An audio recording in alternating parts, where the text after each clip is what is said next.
नमस्कार. गोष्टींच्या वाड्यावर तुमचं मनापासून स्वागत. मंगूच्या शेतावरचा टिंकू हा कुत्रा छोटंसं पिल्लू आहे. रात्र झाली तरी काही केलं त्याला झोपच लागेना. मग तो सरळ निघाला अंधारात भटकायला. रात्रीत त्याला खूप मजेशीर प्राणी भेटले. त्यांच्याशी त्याची दोस्ती पण झाली. चला वाचूया टिंकूची रात्रीची सैर कशी झाली ते. टिंकूची रात्रीची सैर ही गोष्ट लिहिली आहे प्रीती नांबियर यांनी. गोष्टीची चित्र काढली आहे सोनल गोयल यांनी आणि सुमित सखुजा यांनी. गोष्ट प्रकाशित केली आहे प्रथम बुक्स आणि स्टोरी विवर कम्युनिटी यांनी. लायसन्स्ड अंडर CC BY 4.0 लायसन्स. आणि हो, हा मराठी अनुवाद केला आहे मीरा जोशी यांनी. किर्र रात्र झाली होती. सगळीकडे हसरं चांदणं पसरलं होतं.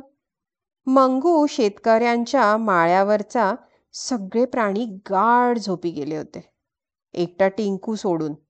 टिंकू मात्र टक्क जागा होता.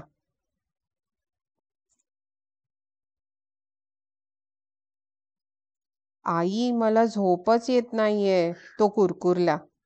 पण टिंकूची भुणभुण ऐकायला आई तरी कुठे जागी होती. ती पण गाढ झोपी गेली होती. मग टिंकूची चुळबुळ सुरू झाली. या कुशीवरून त्या कुशीवर, त्या कुशीवरून या कुशीवर. मध्येच पोटावर पालथा झाला, मध्येच पाठीवर झोपला, पुन्हा उताणा झाला. तरी पण टिंकूला झोपच येईना. काय करावं बरं? त्याने डोकं खाजवलं. मग टिंकू उठला आणि सरळ निघाला बाहेर रात्रीची सैर करायला. पाहूया तरी रात्री आपल्याला काय काय दिसतंय ते, तो स्वतःशीच म्हणाला. बाहेर पडताच त्याने आकाशात पाहिलं तर काय, पांढरा शुभ्र वाटोळा चमकणारा चांदोबा त्याच्याकडे पाहून चक्क हसत होता. टिंकू खुश झाला. त्याच्या मनात आलं, वाह, काय मस्त आहे ही रात्र. दूर एका झाडाच्या टोकावर त्याला छोटे छोटे दिवे लुकलुकताना दिसले. त्यातला एक चमचमणारा ठिपका टिंकूला पाहून उडून खाली आला. मी आहे काजवा, अंधारात मी चमकतो, तो म्हणाला. टिंकूने त्याला विचारलं, तू माझा मित्र होशील का? काजव्याने लगेच होकार भरला. तेवढ्यात बाजूने आणखी काहीतरी उडालं. टिंकूने नीट निरखून पाहिलं. कुठला तरी पक्षी झाडाला उलटा लटकलेला होता. कोणता असेल तो पक्षी? काय नाव आहे बरं त्याचं? माहितीये तुम्हाला? तू कोणता पक्षी आहेस? टिंकूने पण त्याला विचारलं. तुझं नाव काय? अरे, मी पक्षी नाही, मी तर आहे वटवाघूळ. मला रात्रीच्या अंधारातही दिसतं, वटवाघळाने स्वतःची ओळख करून दिली. टिंकूने त्याच्याशी पण दोस्ती केली. तोच बाजूच्या झुडपात त्याला काहीतरी खुसफुस ऐकू आली. कोणीतरी लपलं आहे वाटतं तिथे. कोण आहे तिकडे? टिंकूने विचारलं. मी आहे कोल्हा, कोल्हा झुडपातून बाहेर येत म्हणाला. मी रात्री भटकायला बाहेर पडतो. टिंकू म्हणाला, आपण दोघं आजपासून मित्र. चालेल? हो चालेल की, कोल्हा उत्तरला.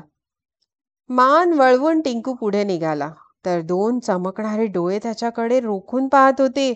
बापरे, कोण आहेस तू? टिंकूने विचारलं.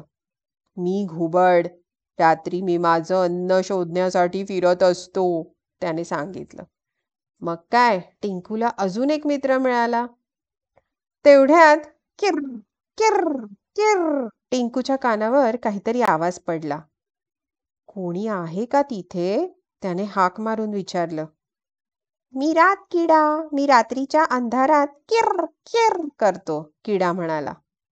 टिंकूने रातकिड्याशी पण गट्टी जमवली. नंतर मग काय विचारता, टिंकू आणि त्याच्या सगळ्या मित्रांनी मिळून नुसती धमाल केली. उड्या मारल्या, नाचले, बागडले, लोळले. आता मात्र टिंकूला जांभया येऊ लागल्या. मला आता झोप आली आहे, मी घरी जातो, असं सांगून त्याने त्याच्या मित्रांचा निरोप घेतला. एवढे सगळे मित्र मिळाले म्हणून तो आनंदात घरी परतला. आईला बिलगून टिंकू म्हणाला, आई रात्रीचं मुळी सुद्धा एकटं एकटं वाटलं नाही मला. कितीतरी मस्त मस्त मित्र भेटले मला. आई म्हणाली, हो ना, हे तुझे रात्रीचे मित्र आहेत ना, त्यांना निशाचर म्हणतात. जंगली कुत्रे असतात ना तसेच. या निशाचर प्राण्यांचं खाणं, पिणं, खेळणं, काम सगळं रात्री असतं. दिवसा ते आराम करतात. तू मात्र आता पटकन झोप. म्हणजे मग उद्या सकाळी उठल्यावर तुझ्या रोजच्या मित्रांबरोबर खेळायला ताजातवाना होशील. गुड नाईट बाळा. शुभरात्री. आईने टिंकूला घट्ट जवळ धरलं. रात्रभर चांदोबा आपल्या लख्ख प्रकाशाने आकाशात झळकत राहिला. टिंकूला मग सकाळपर्यंत शांत झोप लागली.